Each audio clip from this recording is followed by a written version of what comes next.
I have a purpose. Okay. Let me ask you something. Do you make money at this little table tennis thing? Not yet. Do you have a job? No. Backhand, backhand, forehand. How do you live? Well, I live with the confidence if I believe in myself, the money will follow. And what do you plan to do if this whole dream of yours doesn't work That out? doesn't even enter my consciousness. Maybe it should. There's no turning back. Everything in my life's falling apart, but I'm gonna figure it out. If you need any help, I could help you. You want to go hustling again? Put your money where your mouth is. 176, 177, 178. The mouse is back, baby. Yeah! Welcome to your life. Mari, I can't support your mother for the You're not gonna have to. Because I'm gonna step up. Step up I'm gonna how? step up in a way you can't even imagine. Marty, I'm gonna make you an offer. I gotta do it completely on my own. It's every man for himself where I come from.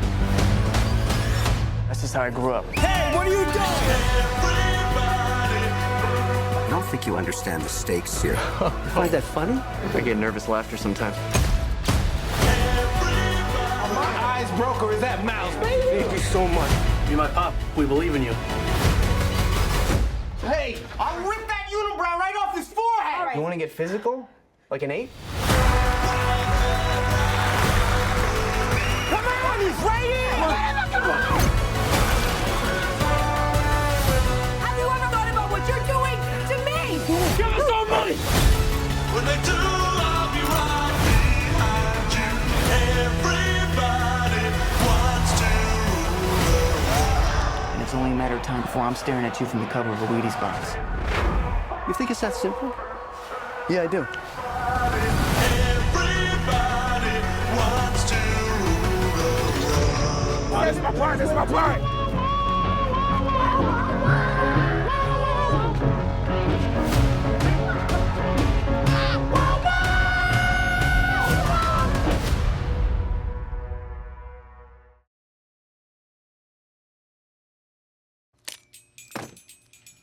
What I'm doing here is I'm creating a closed circuit.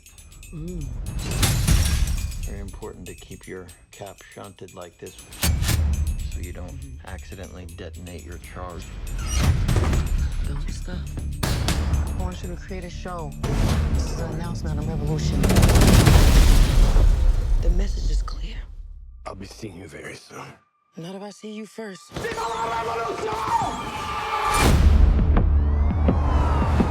Bringing justice to the vigilante group known as the French 75. We are here to award Stephen Lockjaw with the Medal of Honor. You have to understand, we're loved.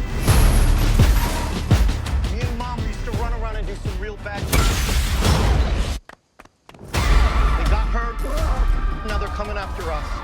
Sorry. I didn't ask for this. That's just how the cards were rolled out for me. It's not cards. You don't roll cards. It's dice. Dad, what is wrong with you? You're right. Let's go. I got a tunnel. Whoa, what's going on? I need a weapon, man. All you got is goddamn nunchucks. You know where I can get a gun? Freedom, freedom, I came with freedom, coming I want to protect you from all your mom's stuff and all my stuff, even though I know that's impossible. This is the end of the line. Not for you. Freedom, freedom, where are you? I'ma keep on running 'cause the winner don't quit on themselves. Whoa, who's this? Oh, they're just my friends. Now, is that a he or a she or a they? It's not that hard. They, them. Okay, I just want to be polite. Keep running, jumping to aqueducts, fire hydrants, and hazardous smoke alarms on the back of us. But mama, don't cry for me, rap for me, try for me, live for me, breathe for me, sing for me. Go. Say it. Say it, baby. Love you, Bob. Love you too. Freedom, freedom, I came with. You know what freedom is? No fear. Just like Tom Cruise.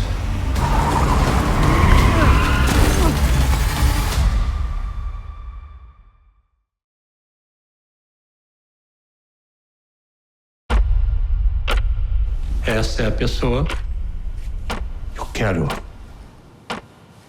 buraco na boca. No teu caso, é o que eu mais quero resolver. Tem matador me procurando? É isso que você tá dizendo? Tem.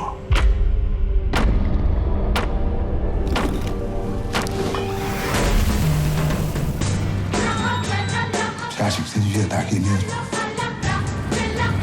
Pra levar meu filho.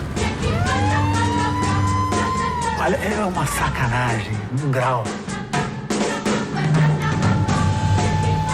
Agora você tem que estar sexta-feira cedinho lá. Que ele é Armando? Não. O nome dele é Marcelo. Armando? Armando? Eu, se fosse você, me escafedia. É por isso que tem que defender o que tem ainda. Tu e o meu neto. Você não sabe com quem você tá se metendo, rapaz. Homem dirá que Brasil melhor, com menos pirraça. Esse cara... Eu matava ele com um martelo. Tu anda armado? Não, mas eu sei usar um martelo.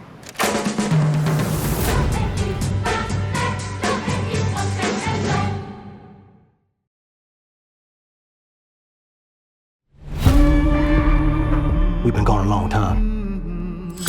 We back now. You twins? Nah, we cousins.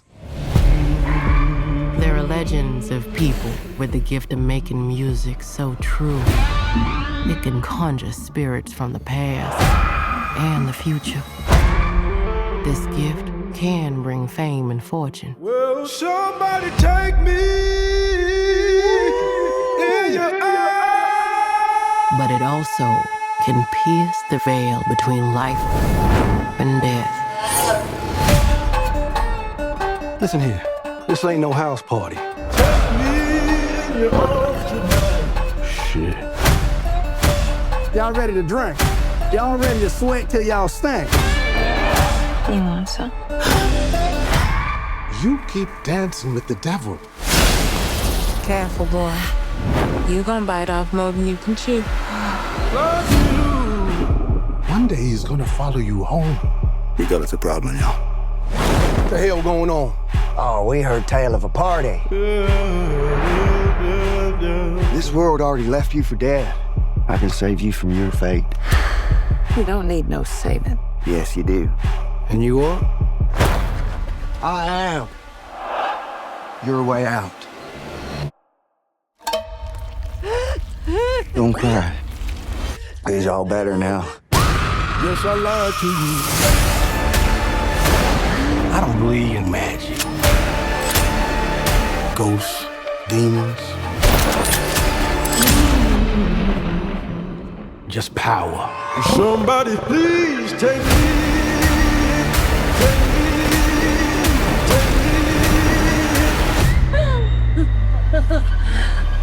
We gonna kill every last one of you.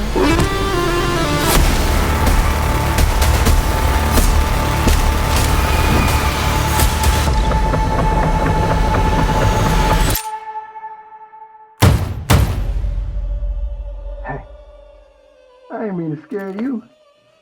Thought y'all done forgot about me in here. Come on, open the door, let on out of here. Stay. It's you? Of course it's me. Open the door.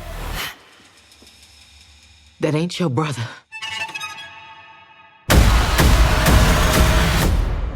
Lied to you.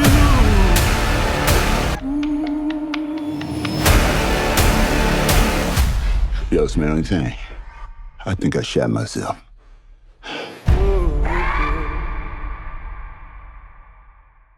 Welcome, everybody, and congratulations.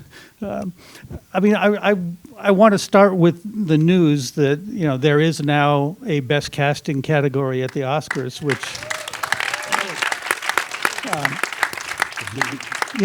which obviously people have been lobbying for a long time.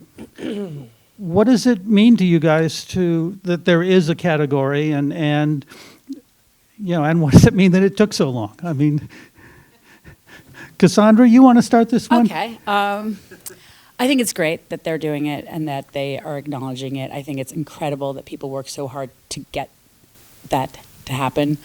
I think it's kind of sad that it took that hard and that long, but at the same time, I'm realizing on this journey that people really don't understand what we do. And it's the same as anything. Costume designer, like you study the fabrics, you know the history, you know the looks, you don't have to necessarily even sew, but you have to find the pieces, and that's kind of what we do. And it's like the same with anything. Music supervisor, for some reason, casting just people didn't take to that, but it's great that they're honoring it now, and hopefully we'll spread the word, and maybe more people will do it, and more people will do it as passionately as we do, and this will be a category for a long time where people will be betting and fighting over it, and like every other category. Right. Francine, you?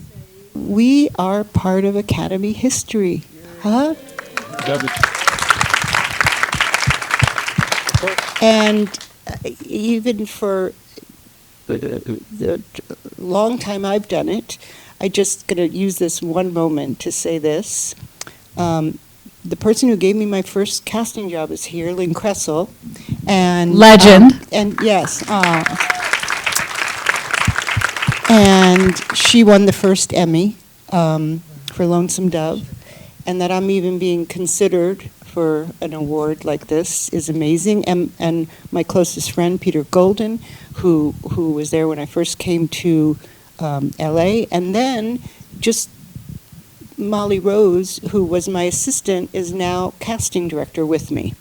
And so it's passed down from one to the other.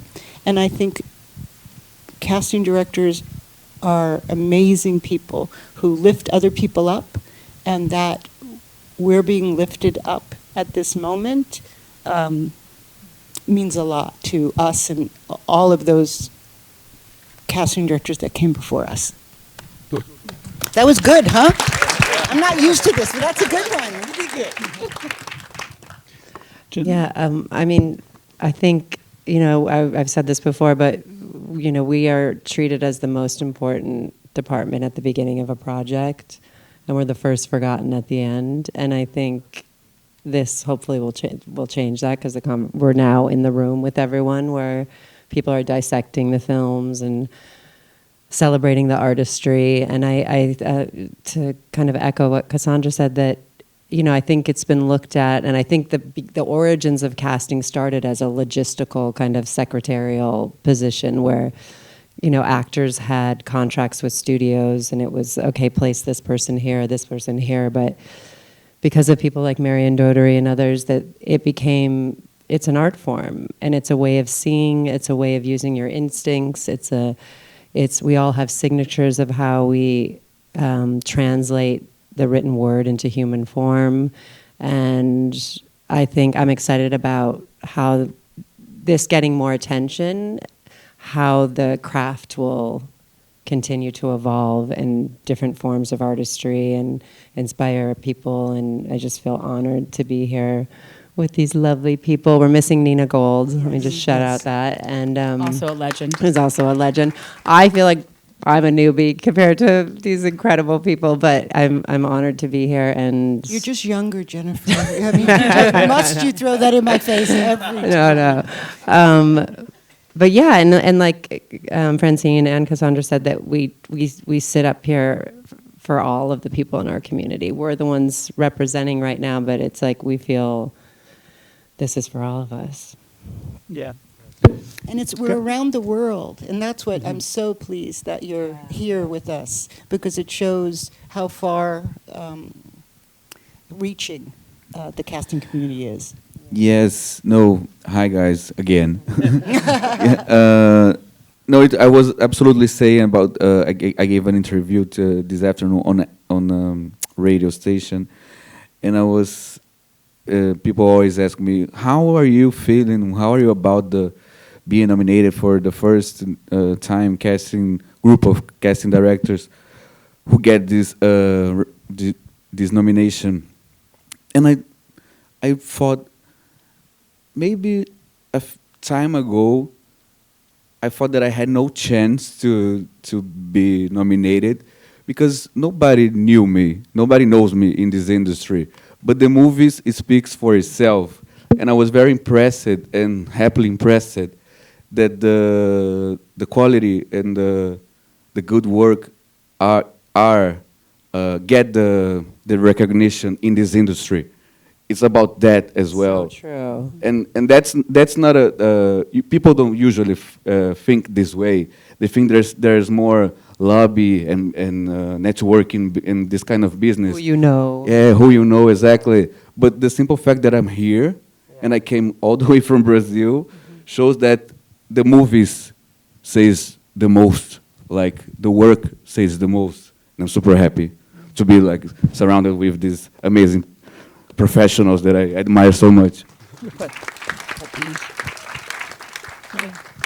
Well, I'm curious for each of you, what led you into casting? Jennifer, what was it that got you into becoming a casting director? It was documentary filmmaking. I was on the road to. I made a documentary called Billy the Kid, and I was starting to make another one. And my whole thing is some people up here are incredible cinephiles, and I do love film, but I have to say my love is humanity. I am interested in any way I can explore what it is to be human. And I was making documentaries, and it was 2008, the South by South Film Festival. My film Billy the Kid was premiering there. Josh and Benny Safdie had a short film there. Ronnie Bronstein, the co-writer of Marty Supreme, had a film, Frownland. Greta Gerwig was in Hannah Takes the Stairs. It was a who's who of independent film. Yeah, exactly. And I saw Josh and Benny playing pool, and I was like, that guy is so cool looking. Who is that? And I tried to scout Josh, actually. And then they saw my film, and it was like, wait, we see the world. We see the world how you see the world. Like, they saw that this film is about kind of an outsider and that experiences the world differently. And then Spike Jonze saw the film and said, will you look for a kid for us for Where the Wild Things Are? And then Ryan Gosling saw it and was like, oh, will you help me? And it was really, I never sought out to be a casting director. And I think the job really speaks to lots of things I love. I get to explore what it is to be human. It's creative. I get to learn every day. It's a new experience. Every project is a new world to explore. And yeah, so that was my gateway. Right. I was just on a break from school, and I was visiting somebody who was having a party, and this guy hated LA and earthquakes, and he decided he was going back to law school. And he was like, will you, audition for my job, or I guess interview for my job, sorry. I said, okay, sure. I wasn't doing anything. I thought, let me get a job. And I walked in, and that was to John Lyons' office with Carrie Fraser upstairs doing, Little Women. And the next thing I knew, they were having an argument, him and his associate, and I just was laughing, and they were like, what are you laughing at? And I said, you guys are talking about two totally different actors. And I was like, you're talking about James Report, you're talking about James Cromwell. And I was like, and they can be mistaken for each other. And I go, somebody even put them in the same movie. I don't know. But, and then it was weird. He just looked at me and goes, when can you start? And that just was that. Paul Thomas Anderson walked in a few weeks later, and he literally left with me. And we bonded on actors, and that's how it all started. You were watching, were you obsessed with cinema? It was my babysitter. It was my governess. I watched basically what is TCM now and HBO 24/7. Yeah. When I'm going to movies and going to theater in New York. I grew up in New York City, so it's everywhere. We could get into any movie theater. Nobody carded you. I was seeing Blue Velvet at 12. And I was just yes, yes, yes. And all I wanted to do is, make movies, go to theater. And so the actors were an approachable way, because I'd be like, he was in this, he was in that. When I was a kid, I literally thought like Deborah Winger and John Lithgow went into a supermarket and had a scene, and the cashier was so mean to them, and I was like, God, this is such a good scene. She's so good. I didn't realize somebody had actually put her there, and now I'm like, I get to put the cashier there, and I mean, and I really like that, and I think that's the beauty of it. We want to suck you in and make you think that you're watching a documentary when you're watching a film. Yeah. So that's my goal now.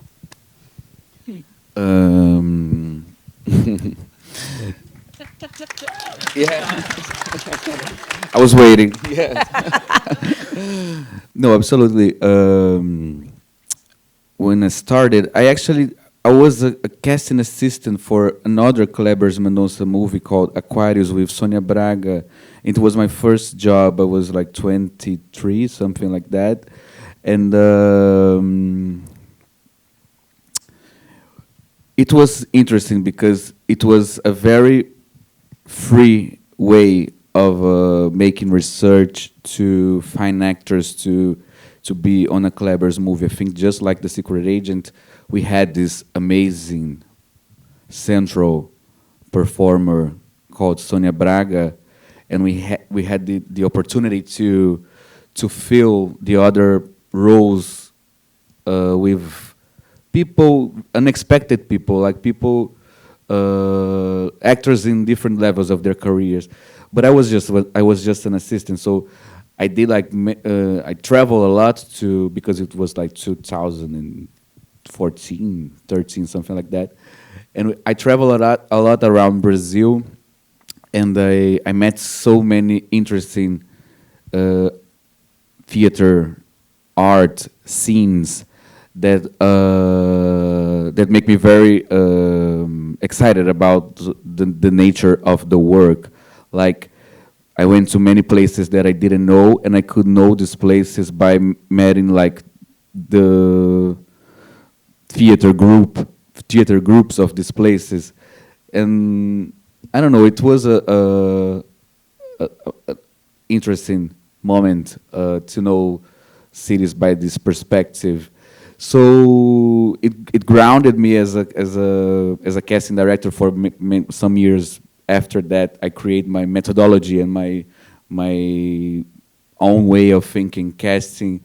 And now in The Secret Agent, well, that was the beginning. But I guess that I still feel like this first movie I did was so important for me to understand that there's always somewhere you can go further to find the perfect actor if the director thinks it's like the coolest possibility, like the most interesting possibility. So that's what I find interesting about casting, because we are very curious.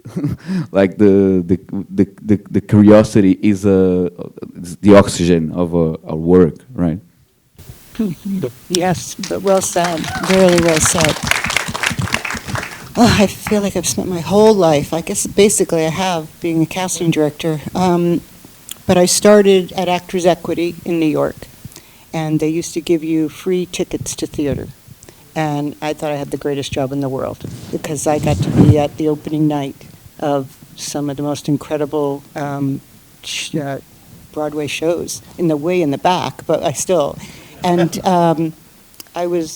I didn't know it at the time, but I was always overwhelmed by performances. I remember there was this actor, James Hayden, who was in American Buffalo with, I think it was Al Pacino, I'm not sure, but and he passed away, and I just felt things very deeply. I remember people saying it's okay, they're actors, they're if they died in a movie, but I just felt it so deeply. So I started there, and then I briefly worked at a talent agency, where my big credit, which he gives me credit, which is so sweet of him, Adam Sandler. I was the front desk, and this kid walks in and charms the pants off of me, and I say to my boss, you know, he's kind of cute. You maybe should give him a shot. And he remembers, which is just, it just says so much of who he is as a human being. I mean, just. And then Miss Lynn Kressel somehow gave me a job in her office, and she was working on the best projects. And we did Lonesome Dove, where she won the first Emmy, and we did Law and Order way back. And so I don't know where the 35 years have gone, but it goes very quickly. and I have to say, and I think everybody on this panel will say this, which is we love being a casting director, and we feel very honored to do what we do.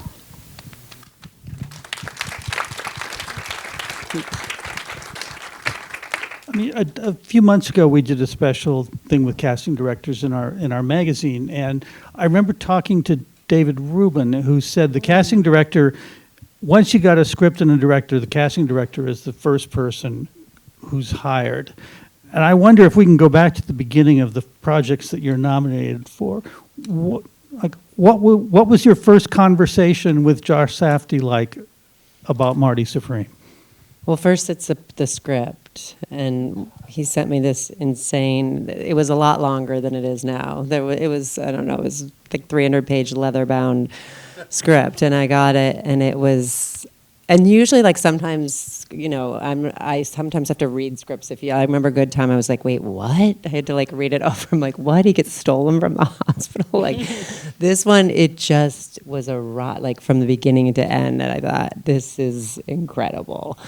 And I just, you know how sometimes you just know it when you read it. And I knew it was such an opportunity for creative casting. And the first conversations for us, it's really, he comes from a nonfiction documentary type of point of view when he approaches anything as well. So the research, we always have consultants. There's always, you know, Uncut Gems, there were people that we spoke to. This one's the same thing. There were table tennis consultants. There's characters that inspired characters. And so he's just sharing with me all the research materials from, we're looking at photography, we're looking at documentary clips, I'm reading backstories, and then it's almost like you have like a blank canvas, and then I go away and I come back with ideas. I go through my archives, I pull faces and pictures, I pull video clips of people that I've interviewed in the past. I have lists of people, and we're not really realistic in the beginning. It's just kind of this thing of like painting, of like, what do you think of this? What do you think of this? When he's like, oh my God, that would be amazing. This would be, and it's just fun. And then you get to work. And then it's like,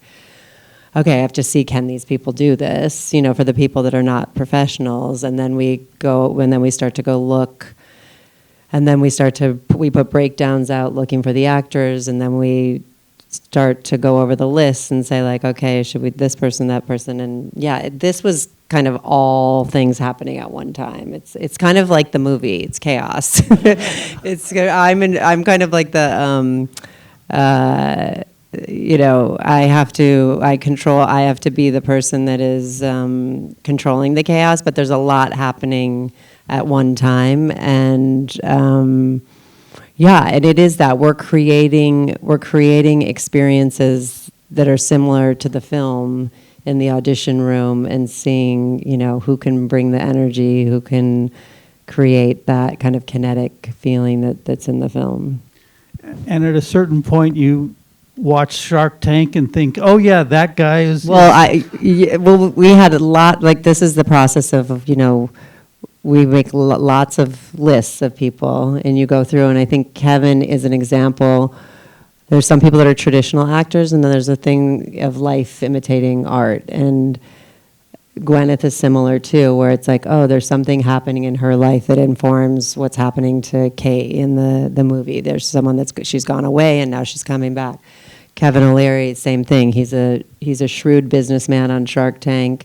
This Milton is that in 1952, you know, and that type of casting cannot happen without a director like Josh Safdie. And one of his gifts is that he can see it in someone, and he's committed to helping them get there. You know, he doesn't expect someone just to come and be able, you know, some directors are like, I don't want to direct you. It's, you know, that's the hard part of our job. Some people, it's like, okay, the casting is so precise, that I don't even want to have to talk to you on set, just do your thing, I'm focused on other things. And then there's other directors that I work with that are like, okay, I'm willing to work with this person to do something exciting and out of the box. I know I have to bring something more and it's going to take more time, and I'm willing to do it. And he also has the gift of being able to do it. But we all, so someone like Kevin, it was just an interview. Josh and Ronnie flew to meet him, and because Josh is so precise and perceptive, he could see, okay, I'm going to be able to get this guy there. And Kevin contributed in other ways too, like the vampire line that's him. That wasn't the writing. And that's, they like that idea that someone can bring something from their life to the character that they couldn't think of. And then there's other people like, Luke Manley, who plays Dion, or Ralph in the shoe store, Emery Cohen or Geza, like they're coming in and we're working with them and putting them through improv, putting them through lines, putting through and seeing, okay, can you bring yourself to this and can you say the words? And then by the time they get to the set, there's a lot of work has been done, so they're not just like in shock, like I've never been in a set before. And I think Timothy too, when you have a scene partner that is so committed and knows where this scene is going, these characters bring this kind of unpredictability that is similar to life, that once they're in the frequency of an actor like that, you just go with it. It's like, I think people think like, oh God, how are these people not nervous? It's kind of, I think Oliver was talking about, get out of the mind, what's happening in the body. I think with acting, it is a lot about energy. It's actually the opposite of thinking. You don't want people, so when you have an actor that's so committed that way, it just creates this, everyone then in the scene falls into place, and then you have a great director, so. You right. Cassandra, I mean, the first conversations with Paul about One Battle were actually a long time ago, right? Well, he's really funny because sometimes he's really trying to hold on to the script because he's been working on it for so long, and he's just it's like he doesn't want you to come to dinner until the food's on the table already.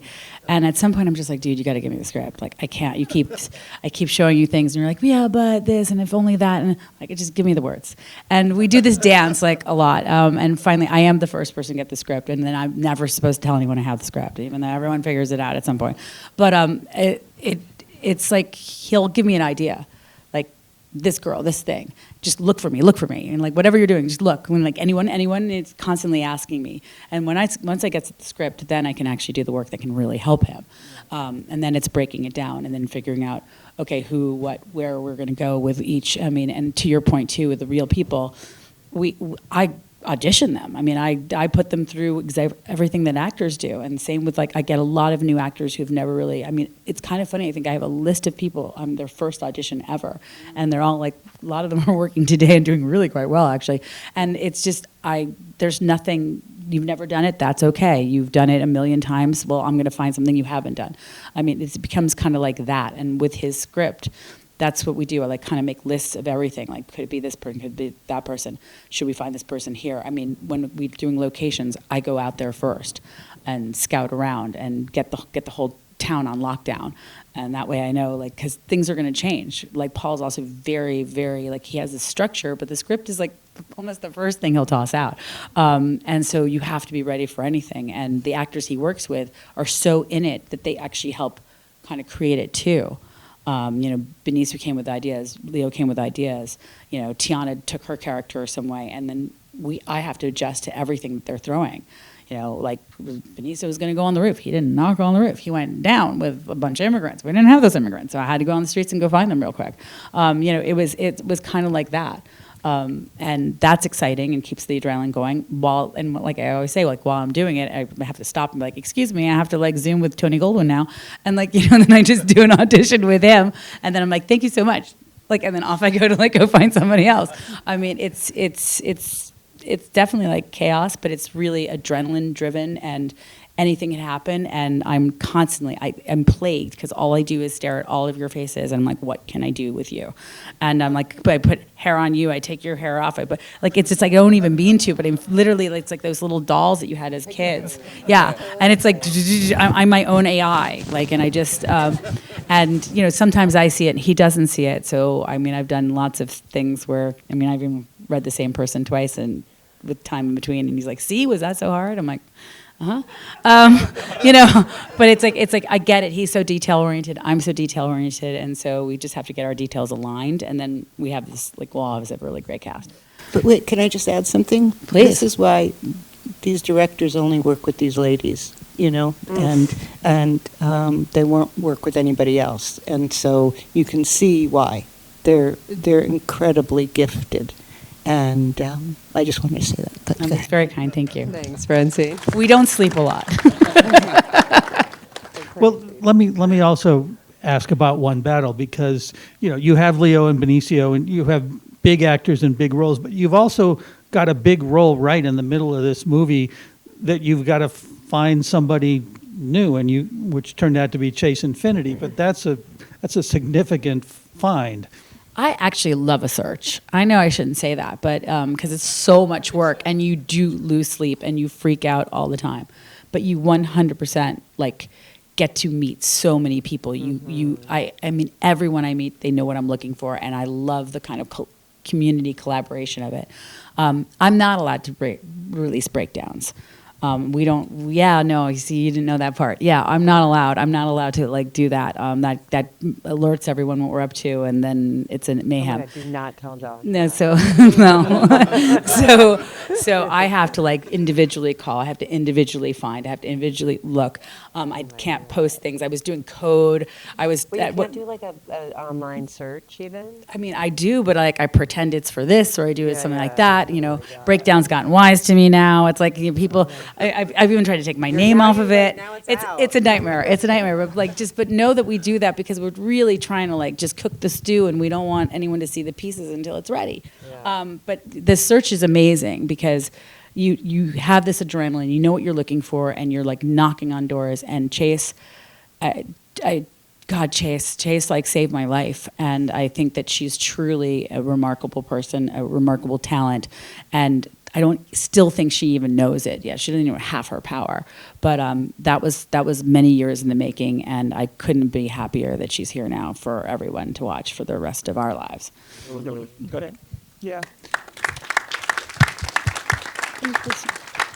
So, Gabrielle, what were your initial talks with Kleber? I mean, this is set in the town that he not only grew up in, the town that he still lives in.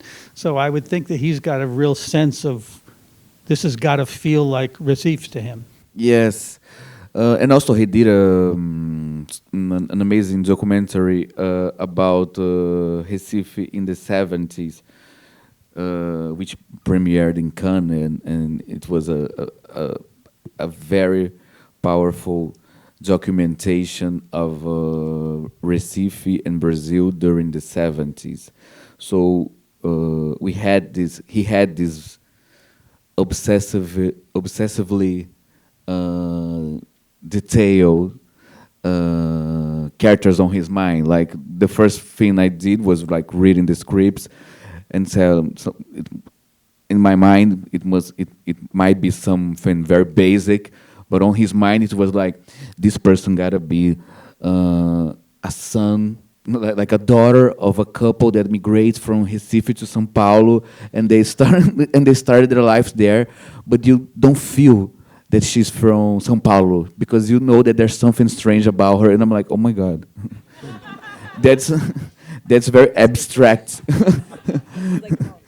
Yes, no, and then we take 1,000 notes on this kind of stuff to try to understand what we can find, the reality imposes itself, but that was it. The first conversation was about the characters and the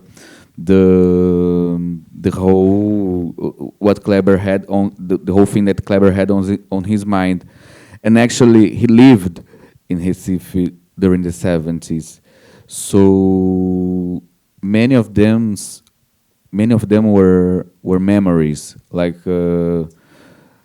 maybe stylized memories of romanticized memory, things that he remembered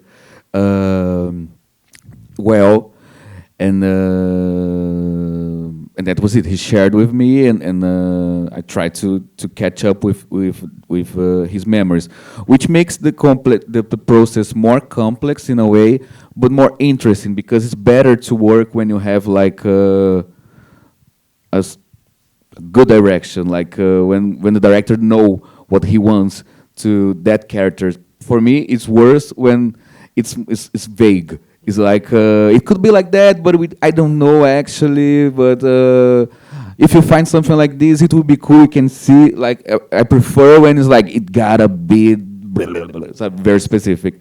It makes for me it makes the work, because I know what won't work and what I can present and what I can bring up, and so the research get more structured on the right parameters for it. But that's it. The script was very complex, because the film has this whole layers of meanings that the characters always mean something about Brazilian, its social life and its contradictions and its ambiguities.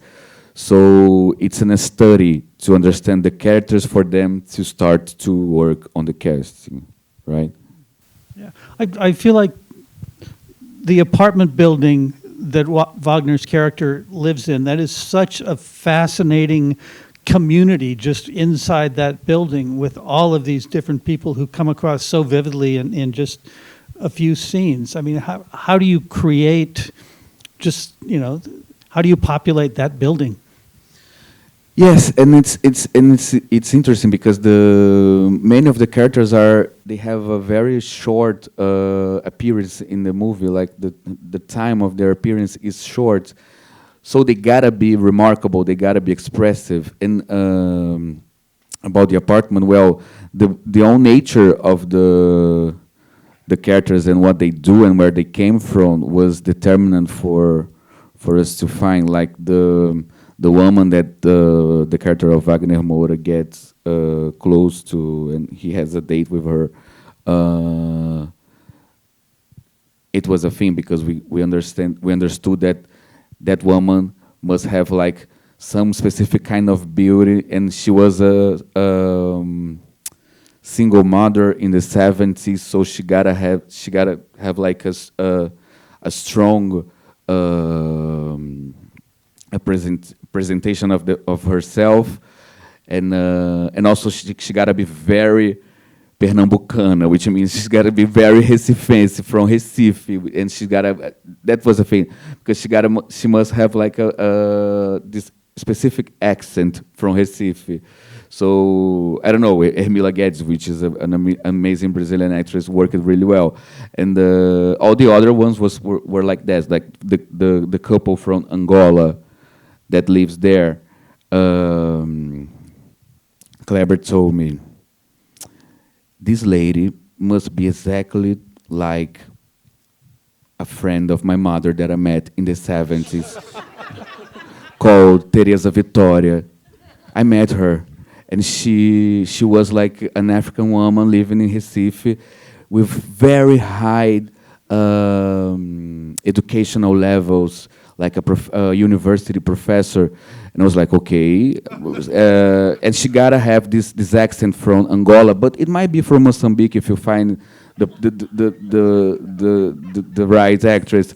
And I was like, okay, so let's try to find a woman with in her 60s or something like that in Angola and Mozambique. And I did audition, I did research there, and then somehow we understood that if we work with an actress in her 40s, but we turn her older during the characterization process, it could work, and we didn't have to bring no one, because production was like, are you sure you're gonna bring this one, this actress from another continent? Can you find it in Brazil? And I was like, okay. And we understand that these two, the couple, the Angolan couple, they live in Brazil, but we turn them older in the makeup process, the characterization process. So they're they're amazing actors, but until we got to this point that we understand that it could work with the two of them, it was. I did auditions in Angola and Mozambique via Zoom, so that was a thing, and also Tania Maria is in the house, and I get that she created the whole. I don't know the tone of because the scene you describe, and the scene, I like it very much because it has something very melancholic on it, but also it's a moment of sweetness because they are living together in that house and they become their family, but they are undercover and nobody knows each other's true name. So it's so many layers of complexity, and we gotta find the right actors, even though there's not I don't know, a big text or something very expressive in this way, but we gotta find the right actors to understand the complexity of the scene, so that scene can be like that good, right? Right. Francine, let's go back to your earliest conversations with Ryan Coogler about Sinners. I mean, I'm gonna just make it a bit simpler, which is he called me. Ryan and I had worked. Is this working? Mm-hmm. Oh, okay. On Creed together, and then I had lost this wonderful young man to the Marvel universe, and I worked with this a wonderful casting director, Sarah Finn, who does all of the Marvel movies. And then I think he just felt bad and called me again. Just like it felt like he owed me one or something because he had done these huge movies, and Sarah works for Marvel. And so he called me, I think it was mid-December, and asked me if I wanted to work on this small, very personal film. And of course I said yes, but I also thought, okay, no money, no Christmas money. This is going to be just a little. When they say small, they mean, you know. And but I jumped at the chance, and he said, well, you have to start with the search to find Sammy. I like saying that, Sammy. And so the search began. And my wonderful associate Molly Rose is here, and we just scoured the world and got in a tape. We got in a lot of wonderful tapes, but I fear repeating myself if any of you have been to any of the other Q&As. But we can hear it 10 times. You can? Okay. But we got in a tape for a young man that we couldn't really see, because he had done the tape in his basement, and he never auditioned before. And so he didn't, I guess, know that you're supposed to turn on the lights when you audition. But then this voice came out of this dark room, and I'll never forget watching it. And I sent it to Ryan and the producers and said, you're not going to be able to see him, but if you could just listen to his voice, and they felt the same way. And then we told him to turn on the lights and do it again. And he was like, he says it when he's on stage, says, I was just setting the mood, atmosphere. I thought that's what the actors did. And he'd never auditioned before, and he's just a remarkable human being whose parents are gospel singers. And what truly makes me want to cry is when I watch his mother watch him during this whole process and see through her eyes, her son, her now 20-year-old son, just soar. And he's so humble, and I love the kid. And then we did the rest of the film. Right. I mean, you must have realized pretty quickly that this was not I mean, it may be a personal movie, but it's not going to be a small movie. It's going to be a pretty big movie. No, no, because I don't think they set out to make a big movie. I think, though, when studios got the script, they all flipped for it, and then became a bidding war, and then it became something that he never envisioned, truly. And What I will repeat again, I'm sorry if who's heard the story, is that I worked way below my quote because this is a small little movie, and happily, honestly, we all do it, you know, for the movies that we're passionate about. But about 3 months into the process, I got a call from the producer saying, now that we're this big movie, we want to pay you what you would normally get. And that's me not making a call saying, hey, you know, I mean, I probably should have, but I didn't because I was just felt so blessed to be working on it. But and it's the first time that's ever happened to me, and that's because of Ryan and proximity, and here you are. and him. So,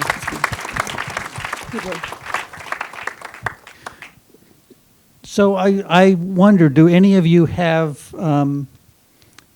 stories from your past? What was the actor that you and the director just absolutely did not agree on? I mean, were there certain things that you just that you didn't, and you can say, oh yes, but he ended up being right, or the argument that you won and the director now acknowledges that. Mine I'm is not this talking. film. Go ahead, Jennifer. You guys. Mine is this film. Odessa, Zion. When I read the script, I knew it was her from day one, and Josh had a different idea. And yeah, we've talked about this before. Like it's so great when you both see something at the same time, and it's just like, yes, and you get it. And when you don't, there's I think there's like a psychology to how we present people, how you just can't push your ideas sometimes when someone's not ready to see it. And I always say that this is why this job is such an art form, is that it's subjective. Like the way that I interpret someone is different than maybe you. My life experiences, the lens that I'm looking at life through, and the way that I see cinema and what moves me. And that's why when we find our partners, our collaborators, there is a shorthand, because we see like, oh, you see it the way I do. So there can be a shorthand, and you can trust someone else's eyes. You can trust someone else's instincts. But with this one, I felt I'd met her 5 years ago and was just blown away by her. I couldn't believe that she had auditioned for Euphoria, and she came in and just killed it. But we ended up changing the role, and we went with someone else, but I never forgot her. And I remember for years, she worked a lot, but just in things that weren't critically acclaimed, and so it's like people think she was this discovery, but she has been working for a long time. And every time I'd go to check her avails, she was always doing some random horror film or some of this, and I was like, okay. But I always thought about her, and when I read this, I thought, this is Odessa, and I told Josh, and he had someone else in mind, but he met her, and he was taken by her as well, but he felt like she was young. He imagined the character a little bit older. And I just did not agree, and I kept pushing and pushing, and then that's like the wrong move. And he was very, set on his idea, and then something happened. The forces, the casting spirit gods that work behind the scenes that we always don't see. Something happened, and that other person, wasn't available, and then he came back to it. Then we did a search. Then he was like, no, I want to see. It's like, I think, Cassandra can speak to that. Like, I think the world that we live in now, where it's like, you have so much reach to discover people in terms of the internet and the range of getting it out there. People really want it. There's something about numbers, feeling like we saw 5,000 people and then decided this person was the person. So we did a search, but I knew in the back of my head, on the side, reached out to Odessa. She was in Budapest making a film. And I was like, girl, it's just like, we have to show him that this is it. So every night she was on a shoot, and at night she would go tape. I think maybe you guys have seen it, the phone booth scene. She'd send me it the next day. I would give her notes. She'd go back. She'd work that day. She'd go back again at night, do it again, send it to me. I'd give her notes. But anyway, she did it several times. Then we got the cinematic gold that you see online on her tape. And then she would send me it the next day. I would give her notes. She'd go back. She'd work that day. She'd go back again at night, do it again, send it to me. I'd give her notes. But anyway, she did it several times. Then we got the cinematic gold that you see online on her tape. but I didn't send it to him right away. And then I had her do an improv with her boyfriend, and then we did an interview series too. And we did the whole search. I sent him a whole bunch of tapes of other girls, and then after knowing all of those weren't gonna do the job, I sent him hers, and within like a half a second, it was like, it's only happened to me once before, Angus Cloud for Euphoria. Every single, the producer, him, they were like, do you want a billboard that says you were right? Or do you want like a cake? Like, what do you want? And they're just like, oh my God, how did we not see this? And to Josh's credit, like, he says it to everyone that he can, that like, you know, he really says Jen was right. And that doesn't happen all the time. It takes a big person to say it, but he definitely sees it and just is so great about recognizing it. But yeah, it's great when that works out. There's been times where I feel that way and it doesn't happen, and you just have to go with it. Suck it up. Yeah. I think just, I don't know if this is answering your question, but I think the biggest challenge for me in casting has been because of the directors I've worked with being so formidable that, and having, I have such respect for them and the work they've done. So it's taken me time to really challenge them. You know, it's hard to see Milos Forman, you know, I don't quite see it, you know, when he has this body of work that's incredible. So, I can't speak to the exact thing, but I think I've